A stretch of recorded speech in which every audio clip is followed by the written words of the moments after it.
Nzambe na etando nzambe pesie ndingisa abima na etando pota sakola liloba na ye epai nyonso kolanda bosana lokumu na yo mayele na yo bozwi na yo bomengo na yo yango te tokokende ko présenter epai ya nzambe mokolo ya jugement akotuna bagage intellectuel na yo te akotuna babie matériel na yo te akotuna race sociale na yo te akotuna nyonso kokai kozana ngo lokola fortune te mais loko tokokende ko rendre compte epai ya nzambe eza bizaleli na biso lolenge to se comportaki awa na se na moi na yebi ke osambelaka ozane yamba songolo kendeke ta musupe ozawana motobeta katembela makambo ya nzambe me lokolo zekela mopesanga nano ngonga moke tiana no matoi oyoka pe mo ndambo ya ngolu nzambe tie na kati na ngai pote tokabola na pokwa lelo natombeli yo boyoki bolamu nga na sambeli mosantu nzambe ya Biblia otelemisi nga netando na pokwa ya lelo pote naloba na kombo na yo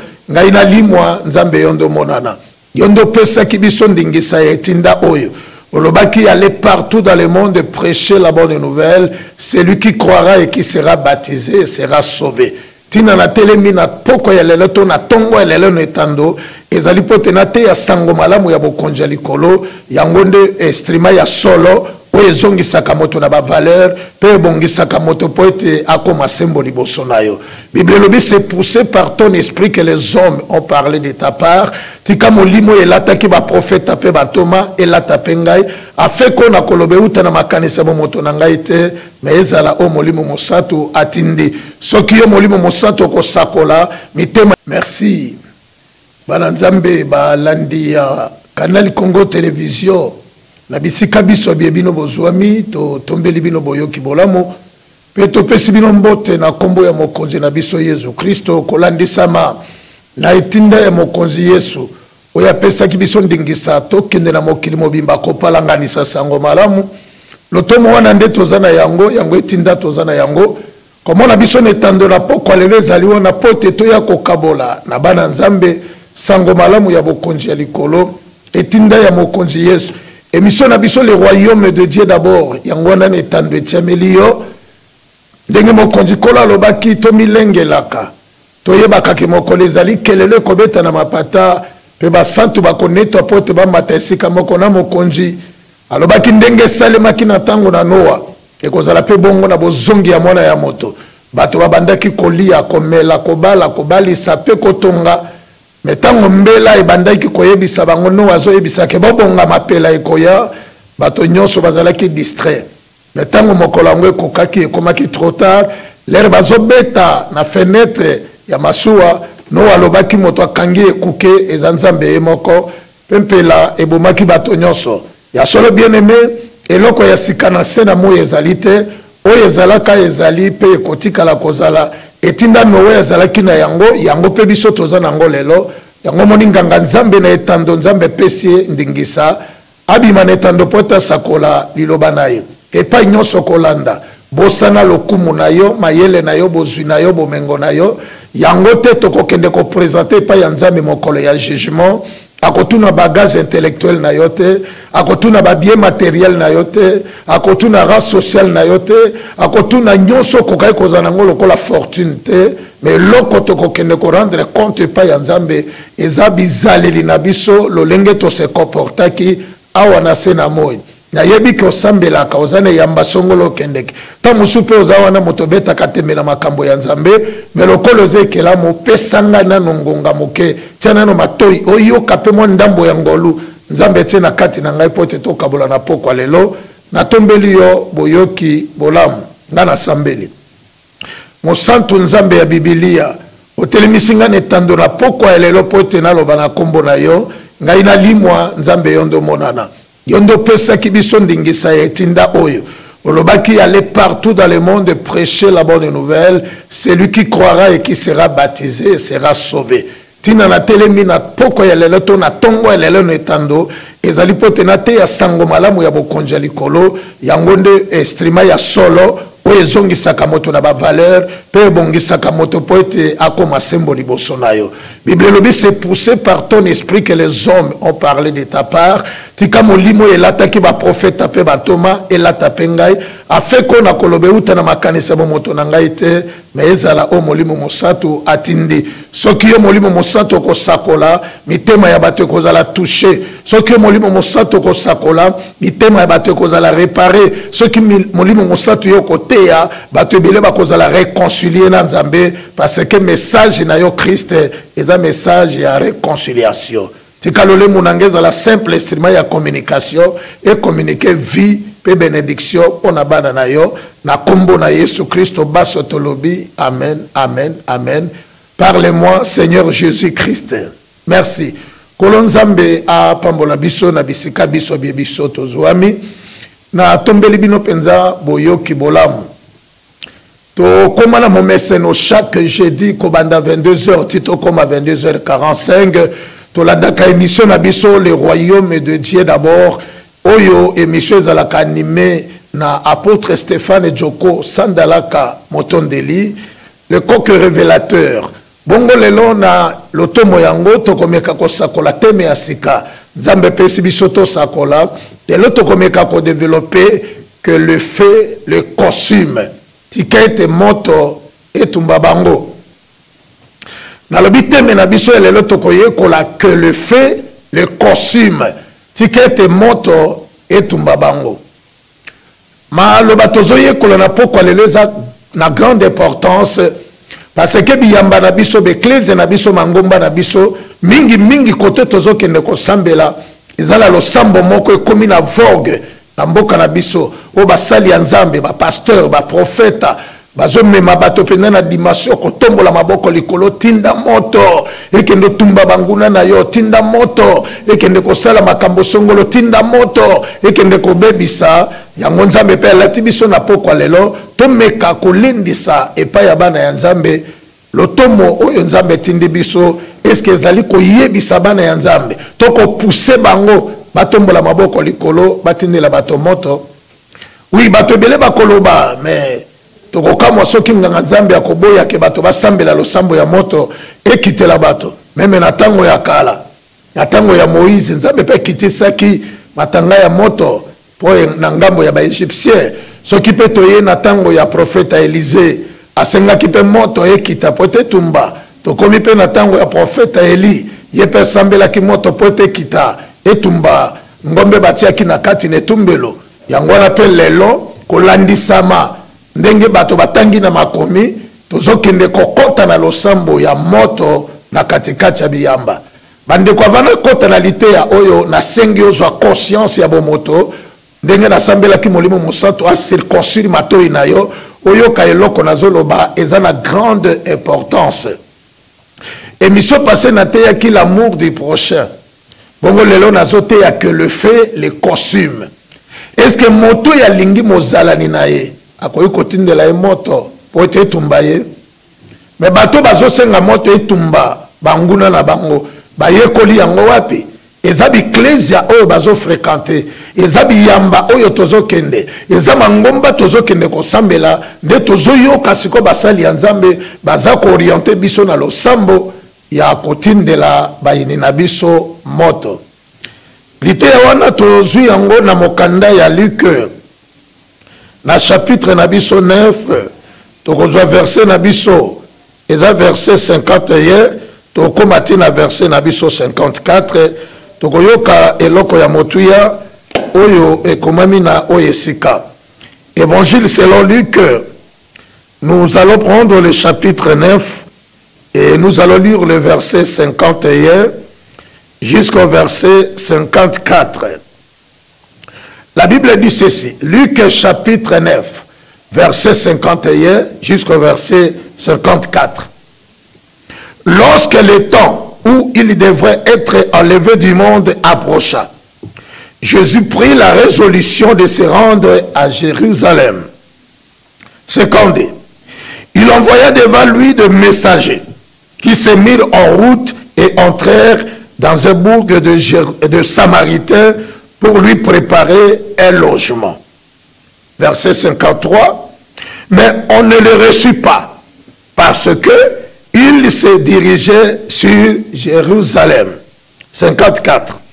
les disciples Jacques et Jean, voyant cela, dirent au Seigneur, veux-tu que nous commandions que le feu descende du ciel et les consume? Verset 55. Jésus se tourna vers eux et les réprimanda, disant, vous ne savez de quel esprit vous êtes animés. 56. Car le Fils de l'homme est venu, non pour perdre les âmes des hommes, mais pour les sauver. Et il allèrent dans un autre bourg. Parole du Seigneur.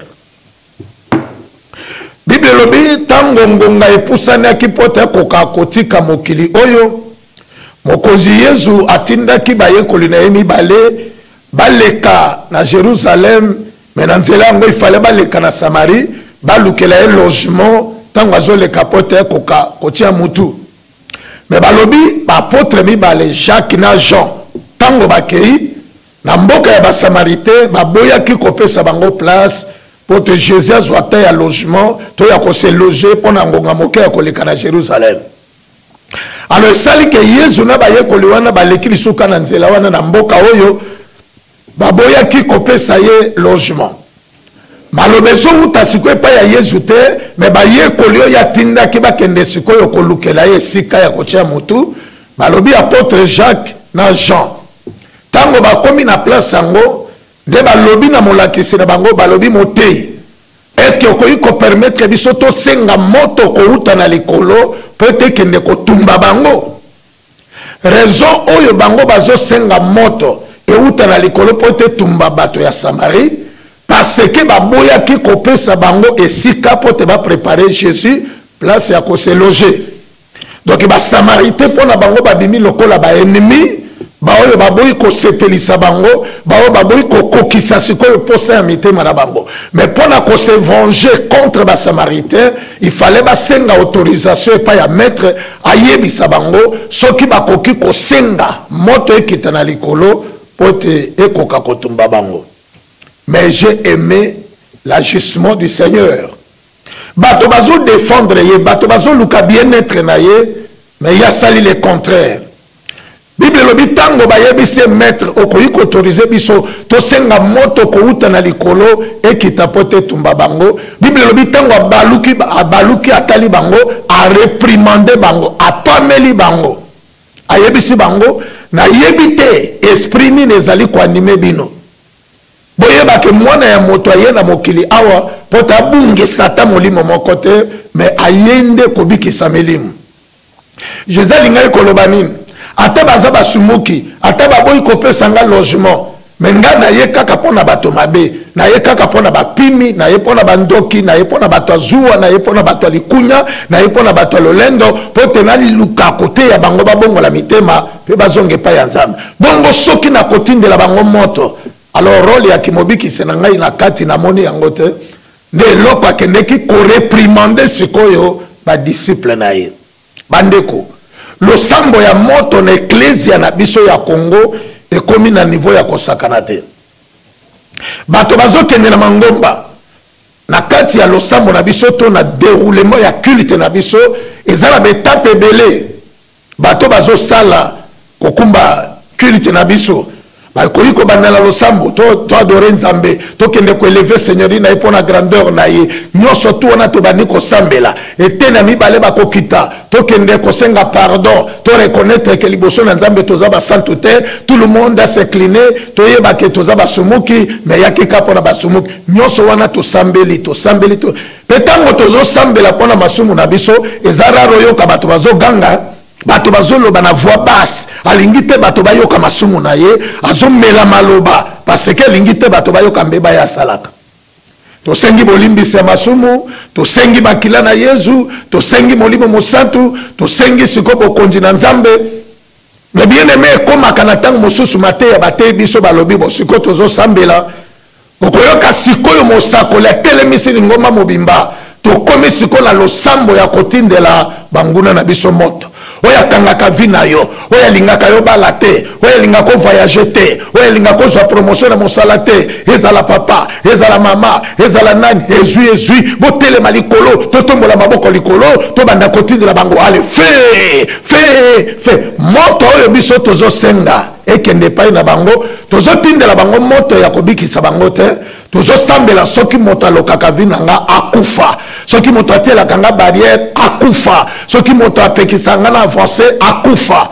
Yango moni molimo na nzambe animenga na poko ya lelo na koka kote ya peuple ya nzambe que le fait les consume. Jésus-Christ est lui qui est le fondement de notre foi. Il n'a pas autorisé à ses disciples ou bien à ses apôtres de faire descendre du feu pour consumer les habitants de Samarie ou refuser qui coupe ça y est logement. Bandekolo sambo ya moto promoteur na yango ezanani. Parce que Jésus-Christ est notre modèle. Nous devons l'imiter. Parce que Christ na vie na ye passage na ye na kati ya mokili 3 ans ya ministère na ye azalaki malmené, azalaki critiqué, humilié. Donc ti ba memie na croix na lingwanda. Mais likambo ya kokamwa Yesu Kristo na ekulusu asengeli banguna na eteke papa na ya condamné bango amodiri bango. Non, sur la croix Jésus azoganga Père, pardonne-leur car ils ne savaient pas ce qu'ils font. Si Jésus-Christ qui est notre modèle a pardonné ses ennemis, a pardonné tous ceux qui lui ont fait du mal, mais à combien plus forte raison biso ba tozaba disciple na ye, biso ba tozaba suiviste na ye. Mais les autres vivre le contraire. De kokolimbi sangai pe lo sambo ya moto biso tokola na église mère, l'église catholique toyokate lo sambo ya kotinde la banguna na biso moto. To leki l'église protestante toyokate na ngele sato na misoni bazote ya bato batindika bato sikoyo moto pote kende kotumba bango. Banani baye na lo sambo ya moto, banani baye na prière ya kotindela ba ennemi moto, bande kototi ya mai na monokote ezaka ka ba prétendant église de réveil. Bato bamemi lo sambo ya kotindela bato moto ezabiso mangomba oyo tolobi ya bolamuki. Et c'est le contraire aussi. Ceux qui te bengami église de réveil, banda e bandi na kati mboka na biso. Réveil ni ne koti na kati mboka. To koti sinde lo sambo ya kotinde la banguna na biso moto. Réveil na biso ezalinde ya koboya kokabela bato. Parce que tozolo basoki na kabeli moto na yebi loko akoma mobola te akoya okanga source ya provenance nanga. Or que bato bakoti si réveil na kati na bango eza bato bazo vivre na bolingo, eza bato bazo kabela babola, bazo sunga bakufeli miso, bazo tala bana bitike, bazo yoke la banguna na bango mawa pe bakoyi kotinde la bango moto te parce que tozo kende na makomi mosuko tanga oyo apôtre Paul azali ko exhorter bana ya nzambe que le feu le consume. Yo motozo yo kangai na poko ya lelo to na tongo ya lelo esika nyonso zwami. Ce qui ozo reconnaître na conscience na yo que si otombola maboko likolo pe otindela moto nazongisela conscience. Oyebi ke tango tomboli maboko bayebi so na profeta na bino ke moto alokaka yo eza noko, eza tata mwasi, eza papa kulut, eza mama na bino, eza papa na bino. Tango yo zo sambela il faut coïncider que non ko baloba ki azando ki akei na nzela ya bakongo asali accident akufi yo ko sepela na motema parce que omoni lokola nzambe ya exaucer prière na yo abomeli yo moto ya zalaka source ya malheur osana yango.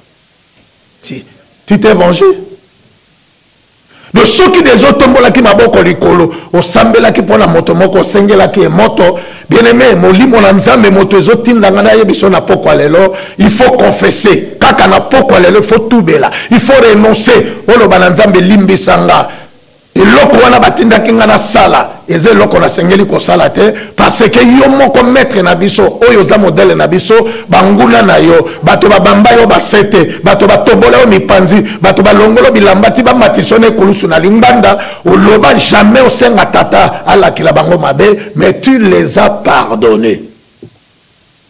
Bien-aimé, que le fait le consume, c'est le thème que je suis en train de développer ce soir. Qui avait demandé cela? Ce sont les disciples. lelo pe bakolo losambo ya moto eza banani bakambia baeglise bapasteur baprophète baévangéliste badocteur bango nde bazoyebisa bandimi na bango batombola maboko likolo batinda moto po ete econsume baennemi na bango.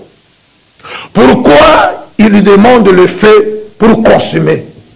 Parce que bateau tozo tindela bango moto eza bateau biso tozo yoka bazoyebisa biso na baprophétie ke bango nde bato basalaka biso mabe.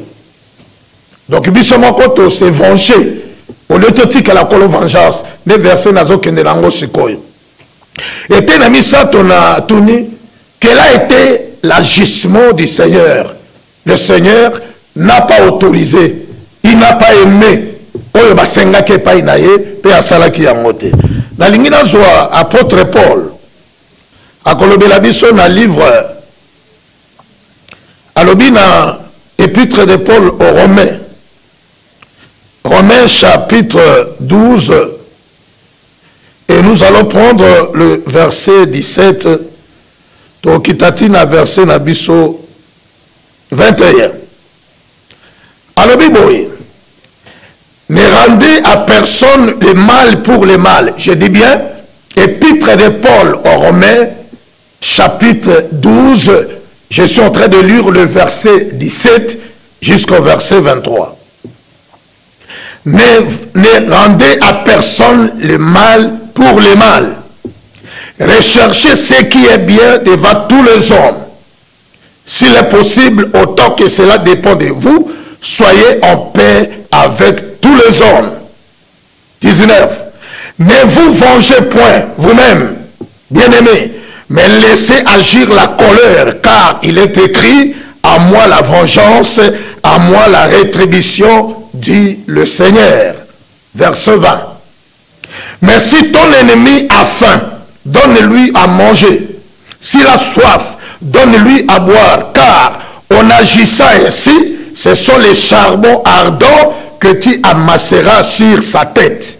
21. Ne te laisse pas vaincre par le mal, mais surmonte le mal par le bien.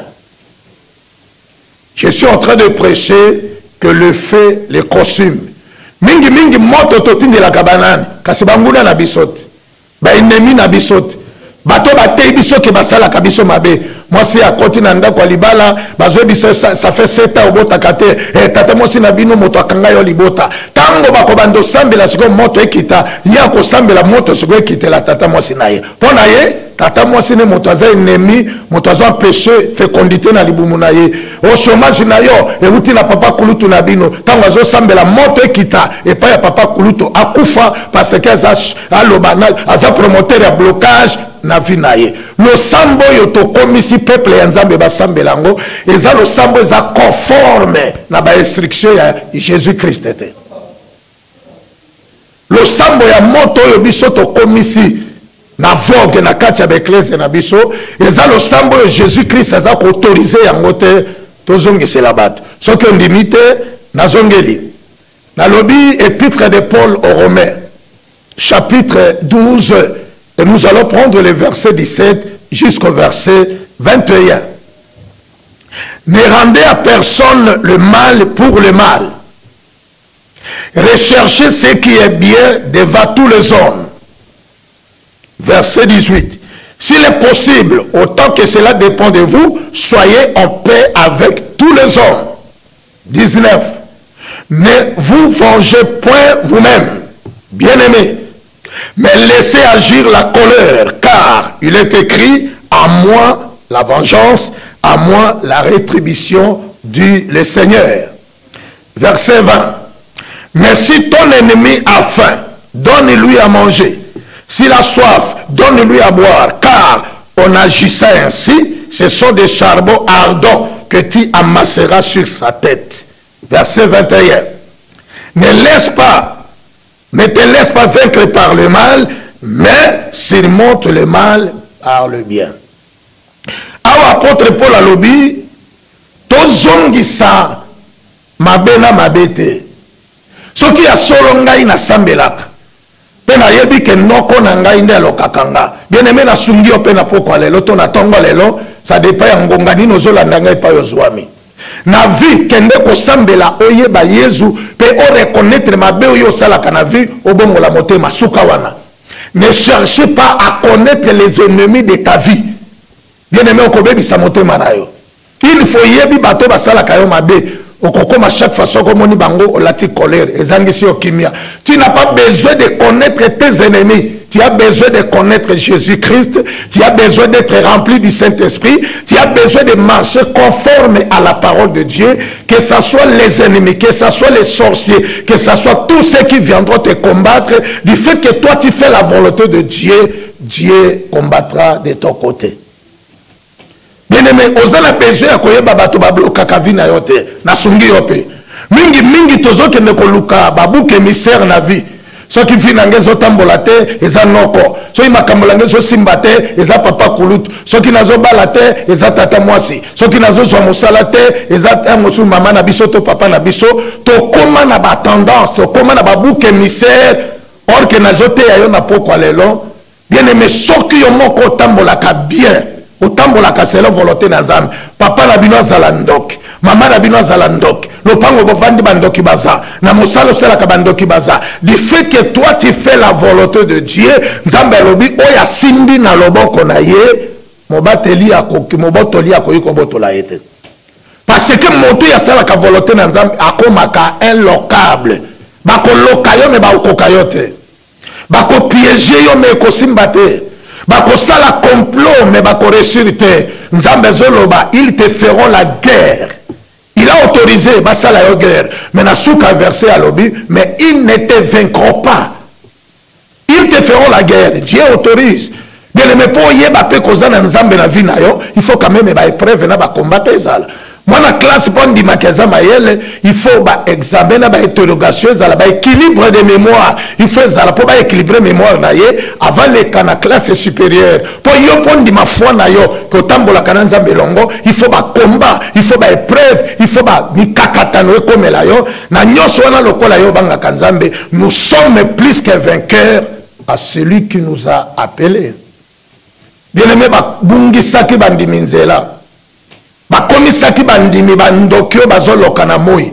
Église eze sika ya kote ya bolimbisi.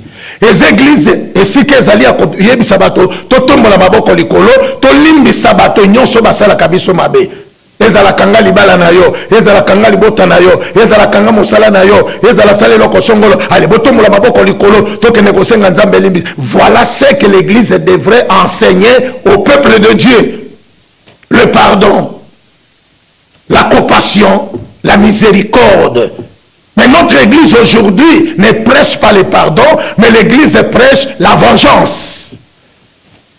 Tokomi ko se venger bisomoko. Mais ici la Bible dit, dans le verset 19 du chapitre 12 des épîtres Paul aux Romains, il a dit, ne vous vengez point vous-même. Cela veut dire, même si je sais que mon totel est mon toasala ngamabe, mais la kolukarando na yete le baba na keshasa. Na kolukana rendre mabe na mabete. Jésus lobi na sermon sur la montagne, na Matthieu chapitre 5, sokotangi na ba verset 43 tiko kitanase, alobi ekomamaki okolinga bato bazolinga yo, pe okoyina bato bayinaka yo. Mais ngai na lobi na bino. Bénissez ceux qui vous maudissent. Et priez pour ceux qui vous persécutent.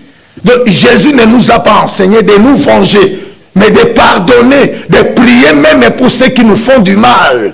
L'église devrait enseigner au peuple de Dieu de pardonner et de prier pour que Dieu pardonne ceux qui nous font du mal.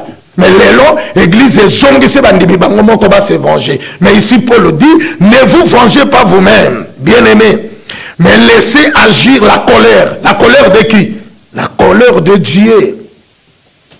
Lui, notre rédempteur, il se lèvera toujours pour défendre la cause de ses élus. Il se lèvera toujours pour agir. Il a dit, j'agirai et qui s'y opposera? Réellement, si tu fais la volonté de Dieu, tu n'as rien à craindre dans la vie. Les ennemis peuvent être là. Les ennemis peuvent être là. Ils peuvent se comploter contre toi, mais du fait que toi tu marches dans la voie de Dieu, le Seigneur agira. Il se lèvera pour défendre ta cause. Ne vous vengez pas vous-même, bien-aimés, mais laissez agir la colère, car il est écrit, adieu la vengeance et adieu la rétribution. La vengeance n'est pas à nous les chrétiens, c'est notre sauveur qui va nous venger. C'est lui qui combattra à notre place. Vous n'avez pas lu? Tant Israël a commis devant mer rouge, amoni l'Égyptien bazoya na simapote balanda bango.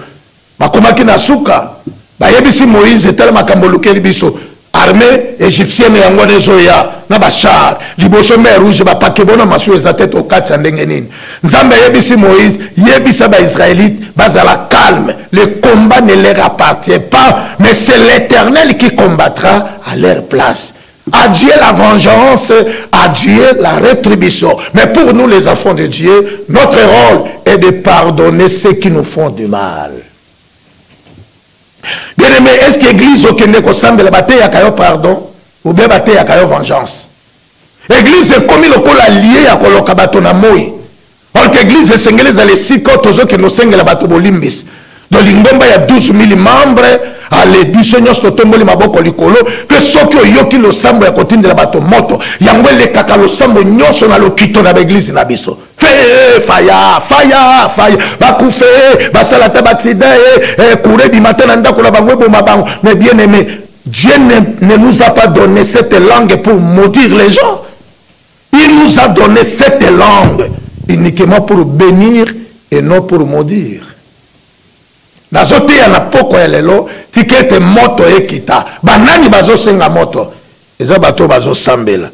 Est-ce que ça vraiment na litomba to sengela banguna na biso moto na monoko tozo sambela nzambe benili biso na monoko tozo sambela nzambe fongola biso ba voix kaka na monoko yango totanga pe na lingi tozwa mokanda Jacques a commis Jacques chapitre 3. Alors, comment les Cambotali l'olemo. Jacques 3, nakansi verset 8, tokoma, tina verset 9. Alors, Biboé, mais la langue, aucun homme ne peut la dompter. C'est un mal qu'on ne peut réprimer. Elle est pleine de venin mortel. Verset 9. Par elle, nous bénissons le Seigneur notre Père. Et par elle, nous maudissons les hommes faits à l'image de Dieu. Alléluia, gloire au Seigneur. Kaka na monoko yo moko to adoraka na nzambe. Na lolemo yo moko tozo sambela po nzambe pambola biso. Kaka na lolemo yo moko ebaluki ekomi siko ko lakela bato mabe ba oyo basalema na lolenge ya nani ya nzambe. Parce que moto tozo sengeza nini? Tozo souhaiter malédiction comme la bato ya mabe. Bato ba osala biso mabete. Donc, tokomi ko se défendre biso moko. Tokomi ko luka raison ya komi longisa biso moko. Or keza na moto moko atelemi wana babenga kae les défenseurs des causes justes. Il suffit conscience na yo ezala juste. Oye bakeli kambona na za innocent. Le Dieu de la Bible abomaka ba santu na ba semu ki place mon côté. Si tu es juste, il défendra ta justice. Awa Bible lobi na verset 8. Mais la langue, aucun homme ne peut la dompter. C'est un mal qu'on ne peut réprimer. Elle est pleine de venin mortel. 9.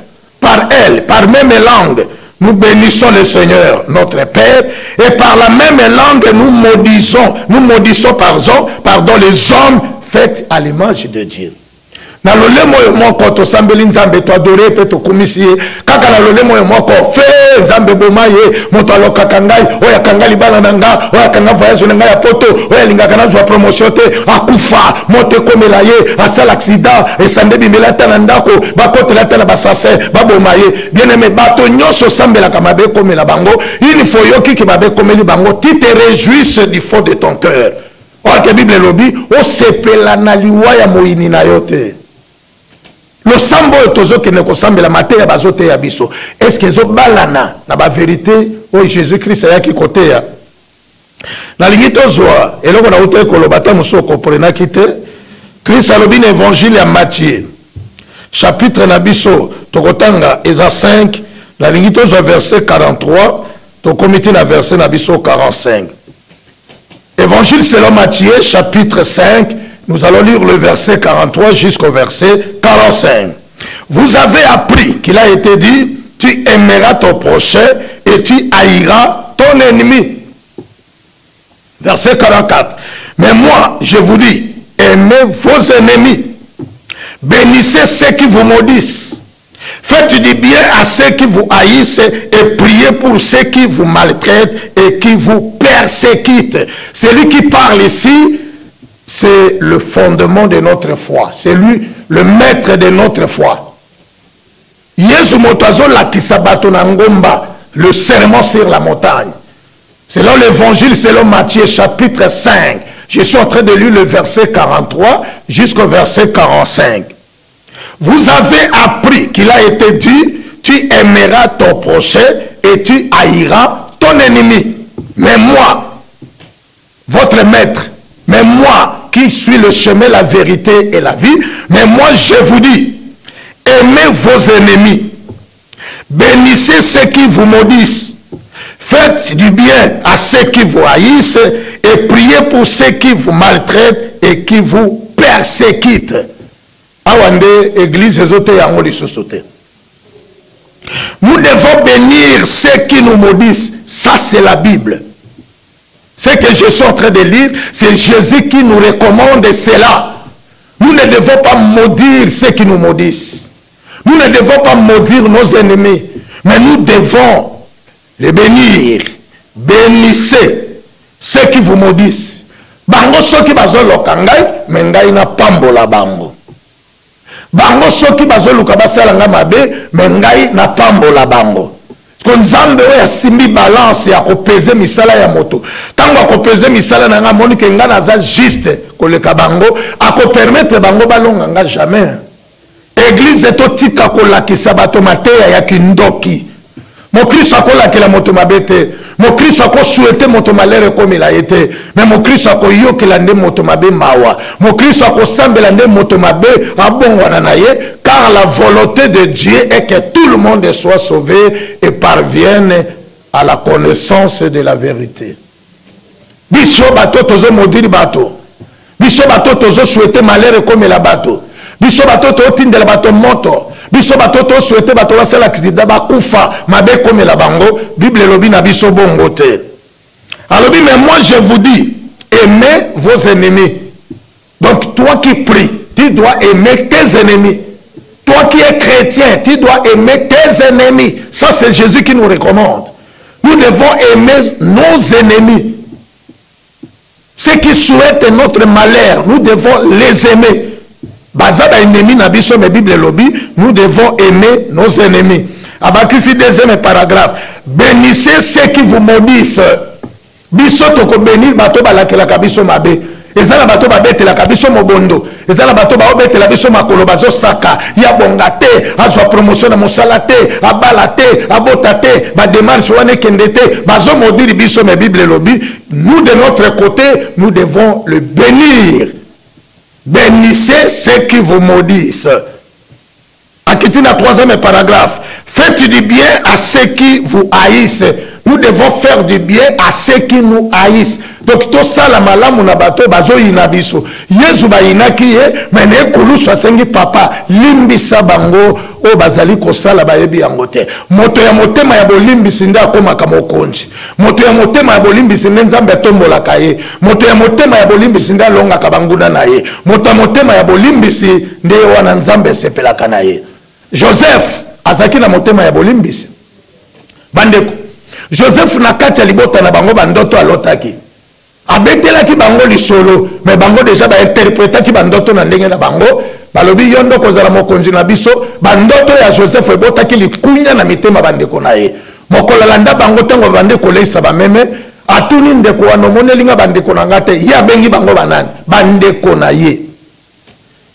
Ayebisi Joseph na yokaki bango bazolo babazo kende dotan. Na dotan kuna. Joseph alandi bango na dotan. Tango bamoni Joseph azoya na mosika, babengaki Joseph ndeko na bango te. Balobi, tala moloti ya bandoto yo wana zoya. Aya lelo, tozo bomaye, pe histoire na yezo sila, nde bandoto na yo wana totala soki ekosuka wapi. Mais suka lisolo lokola Joseph azaki na bilaka ya Nzambe. Baboka ye na libulu, babimisa ye bateki epai ba Ismaélite. Joseph akende ko se retrouver deuxième personnalité na mboka Égypte. Mais Joseph Tangwa, bande kone ba ya kosomba biloko aluki manœuvre par tous les moyens, amiyebi c'est pas na bango, mokolo bazonga bango nyoso. Koya kosomba biloko, Joseph a se dévoilé liboso na bango, alobi je suis Joseph, votre frère que vous avez vendu. Mais na motema ya vengeance, bakuti Joseph a commis deuxième personnalité en Égypte. Alinga kata kata bango nyoso bakingo. Mais Joseph a zo parvenu koloba, je suis Joseph, votre frère que vous avez vendu. Abatisa yebisi bango, bo se lamenté na mitema la bino tena acte wana bino bo salaki, mais c'est Dieu qui a permis que bo inanga pe bo tekanga na ya ko se retrouver en Égypte pour na préparer bino esika ko ya ko vanda. Bato ya mitema malamu nzambe tombola ka bango. O bazongi saka mabena mabeta. Joseph a se vengé qui te vis-à-vis na bandeko na ya, il les a pardonnés. Autant la histoire de David dit Bible lobi Saoul par tous les moyens cherchait toujours à tuer David. Pena mokolo moko yebi histoire de David kataka etene lamba ya Saoul. Tango balamuki Saoul alandi David. David likolo yango babandi kotuna papa na sala yo nini. Olukaka vina ngapo na nini. Na lingida yebi soke na butu ya lelo nzambe pesa kingayo na maboko. Soko beti tembe tala manto na yo ndambo nango yango na simbi. Soki nazaki motema mabe na lingaki na acheve yo. Mais na boyi kotangisa makila na boyi pe koboma mopakola mina nzambe. Tango Saoul amoni ndambo ya manto na ye na maboko ya David. Na sima koyoka maloba David balobi Saoul alelaki. O nazoyoka eza mongongo ya mona nanga David.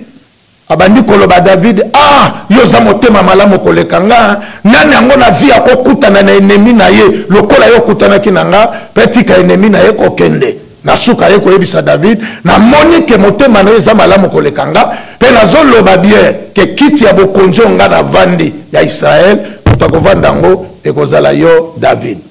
Bato balimbisaka baninga ne bango batombwamaka yango moni Yesu Kristo telema na motema ya bolimbisi. Bible lobi il a reçu le nom qui est au-dessus de tout nom.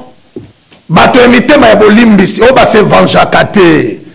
Bato ba pardonnaka, bato baza na compassion, bato ba milukaka raison te ba milongisa bango moko, mais bato ba recommandaka makambo na bango nyonso na maboko ya Nzambe, suka suka Nzambe a longisaka bango. Awa Yesu alobi to se venger te, pe to zongisa mabe na mabe te, mais alobi neteni ya monene na 45. Alobi na 44. Mais je vous dis, aimez vos ennemis, bénissez ceux qui vous maudissent, faites du bien à ceux qui vous haïssent, et priez pour ceux qui vous maltraitent et qui vous persécutent. Verset 45, afin que vous soyez fils, afin que vous soyez fils de votre Père qui est dans les cieux, car il fait lever son soleil sur les méchants et sur les bons, et il y fait pleuvoir sur le juste et sur les injustes. Awa Yesu alobi tango bokolimbisa nde bokokoma na motema ya tata na bino nzambo ya tonda bolingo abimisaka moi epa ya babomi bamiyibi basase bandumba na bilanga nyonso asopaka mai azala moto alokaki bato na buta fini bato kingo tango azonokisa mvula meme na bilanga ya ndoki nzambe azopesa ye mai. Donc la Bible nzambe alingi kote ya biso tolata motema ya kolimbisa lokola Yesu Kristo a limbisaki baninga. Yango yoki na Matthieu chapitre 7 na verset 12 alobi oyo bolingi bato mosu basalela bino bino pe bosala kango epai na bato. Yo lingaka ba maudire yo te, mais pourquoi maudire les autres? Yo lingaka te balakela mabe, mais pourquoi lakelaka mabe epai ya bato mosusu? Balinga bibana na Nzambe télévision ezalaka ngonga. Talalite ya topesa melaki ndingisa to le kanetando côté ya lelo que le fait le consume. Le ko les alité ya molai, j'aurai le temps ce qui Nzambe ko accorder na kota sur na profondeur parce que ba verset tikali ebele otokoyi ko zongisa bato nyonso na nzela. Télévision na lobeza la kangonga. Tala minute pesa melaki ngai ekomi pembeni ya suka na kei ko pesa matonde pa ya kolo Nzambe. Oya salangol nazala mosakoli nekolo oyo pe atia liloba ya réconciliation na bibebu nanga a permettre le 6 novembre nazana etando pona te ya kombo na ye akumisama pona nini te na pesa merci na bana nyonso ya Nzambe bandimi assemblée de l'unité spirituelle chrétienne bana ministère international d'évangélisation publique o basanganaka na mwali kuta batiaka po bafuta espace afin que moto na Nzambe aleka bakutanaka chaque matin na pavio bolingo oyo basanganaka na culte matinal nde batiaka maboko po ete émission ezala permanente nzambe apambola bango mpe akanisa kosala bango bolamu nakei kopambola CCTV ezala promoteur na yango ezala DG ezala moro nzambe ezala DAF ezala bayi nyonso basalaka na kati ya tekniki po ete bililingi ya bato ebima po ete bino bolanda kolo nzambe apambola pe bango nzambe apambola basali ya nzambe nyonso bisika bazali atia na kati na biso mateya ya kolona bolingo bomoko lisanga pe boyokani na mateya ya bolimbisa mateya ya bolingo pe ya bomoko nde kosala ke mitema ya bato nyonso elimbisa bolimbisi nde memaka lisanga bolimbisi nde memaka boyokani pe bolimbisi nde memaka bomoko na katikati ya bato tala minute epesamelaki biso po ete toko kosakola na etando tokomi pinda pembeni ya suka epai ozwami ya mateya yo yoki soki ozo reconnaître ke na bibebu na yo oso modisa na motema na oso lakela bato mabe osuete ba malheur yanga pe na tunaka bato ebele balobaki noko na bango azandoke asambela pe noko akufa mais lelo tozokende 15 ans vi na ye pe ebonga kaka te omituna yango moni nalobi soki nzambe akobatela émission prochaine tokoya kodévelopper toujours profondeur que le fait le costume ngai nakei kosambela mbote mingi na bato nyonso balandi biso nimero ya motei eza na se wana etando soko oza na besoin ya kobenga motei